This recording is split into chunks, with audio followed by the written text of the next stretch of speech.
Good morning everyone. সকাল সকাল আমরা পৌঁছেছিলাম শিয়ালদা স্টেশনে। সেখান থেকে 9:35 কৃষ্ণনগর গ্যালোপিন লোকালে করে আমরা কৃষ্ণনগর সিটি জাংশনে পৌঁছেছিলাম। সেখান থেকে 1 নম্বর প্ল্যাটফর্ম থেকে বেরিয়ে অটো ধরে আমরা পৌঁছেছিলাম স্বরূপগঞ্জ হুলোর ঘাটে। ফেরিঘাট থেকে 3 টাকার টিকিট কেটে আমরা সবাই উঠে পড়েছিলাম নৌকাতে। সেদিন আমি বহুদিন পর নৌকায় উঠেছিলাম, ভারী মজা লাগছিল।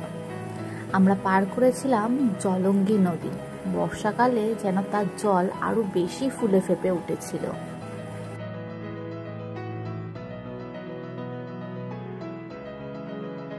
নবদ্বীপে আমার এই প্রথম যাওয়া। মায়াপুরও যাইনি। হঠাৎ ফ্যামিলির সবাই ঠিক করে যে আমরা মায়াপুর যাব, তাই বেরিয়ে পড়া। নৌকাটা ভর্তি হওয়ার সাথে সাথেই ছেড়ে দিয়েছিল। মাত্র 1 মিনিটের মধ্যেই আমরা পৌঁছেছিলাম মায়াপুরে।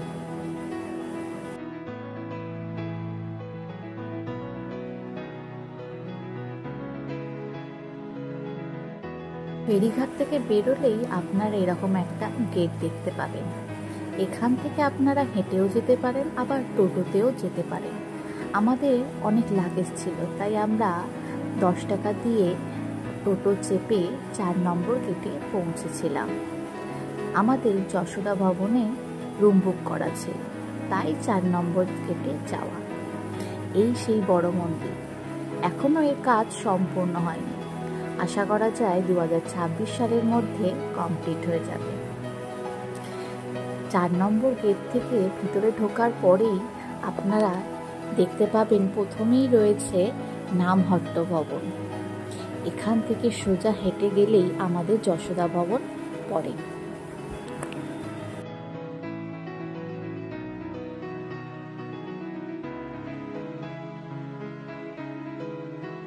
চার নম্বর গেট দিয়ে ভিতরে প্রবেশ করার সাথে সাথেই চোখে নেমে এসেছিল যেন শান্তি।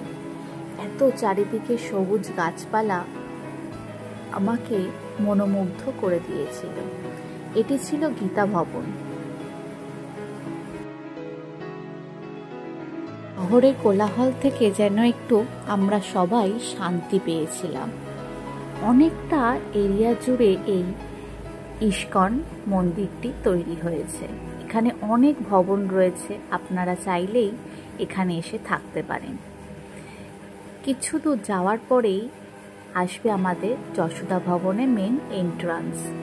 এখানে টোটো ব্যবস্থাও রয়েছে, আপনারা চাইলে 10 টাকা দিয়ে আপনাদের গন্তব্যে পৌঁছে যেতে পারেন। যশোদা ভবনের সামনেই ছিল একটা বিরাট বড় একটা বাগান। এখানে বসার জায়গারও ব্যবস্থা ছিল, আপনারা চাইলে এখানে বসে গল্পগুজবও করতে পারেন।